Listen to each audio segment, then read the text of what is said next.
come and see all the wonders there will be in my stories, in my songs, in everything where fun belongs.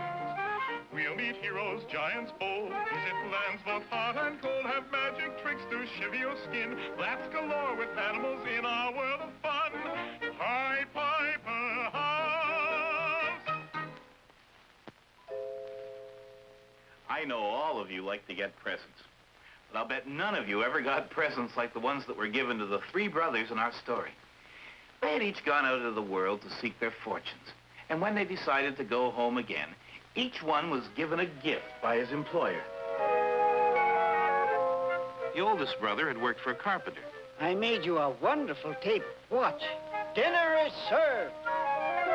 Oh, thank you. With this table, I will never be hungry again. On his way home, he stopped for the night at an inn. We have very little here. You'll have to share a meal with the other guests. I wouldn't think of depriving anyone. Dinner is served.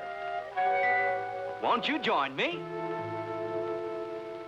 But that night, while the oldest brother lay sleeping, the magic table was stolen and an ordinary table put in its place. The villain? A rascally innkeeper. My son, what have you brought with you? A wonderful table. We shall never be hungry again. Watch. Dinner is served.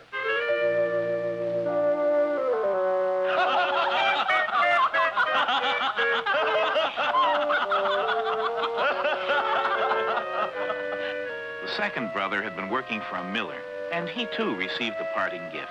In return for faithful service, I'm giving you this fine donkey. He won't pull anything or carry any bundles, but watch. Bray!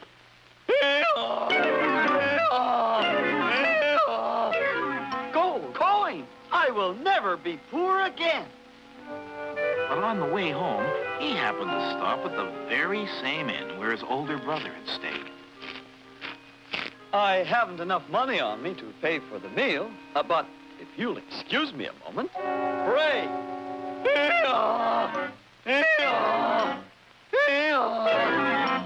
And that night, the wily innkeeper played the same trick again.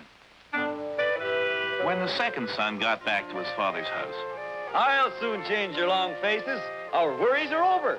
We shall never be poor again. Watch. Pray.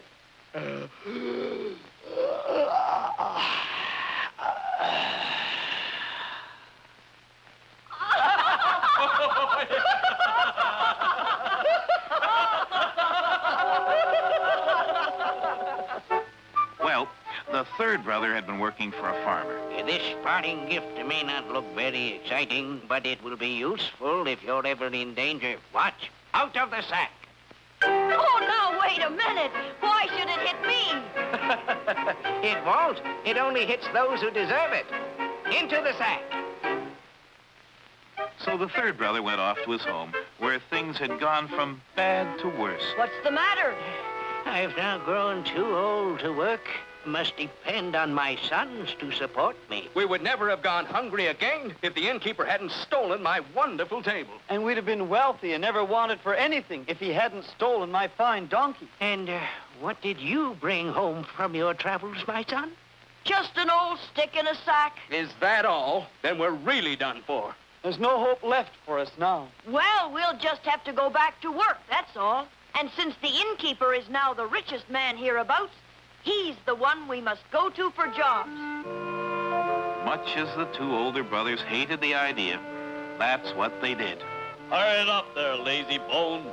Why don't you take that sack off? Oh, I couldn't do that. What I have is much too valuable. What can a poor lout like you possibly have in an old sack like that? A thing that's going to make my fortune. That was just too much for the greedy innkeeper. He waited until the brothers were taking their well-earned rest. And then... Out of the sack! Oh, stop it, stop! Oh, please stop it, ow! Give my brothers back the property you stole. Yes, anything. Stop! Into the sack! Oh, my. I'll never steal again. So all the gifts ended up with their rightful owners. And something tells me that innkeeper never did steal anything again.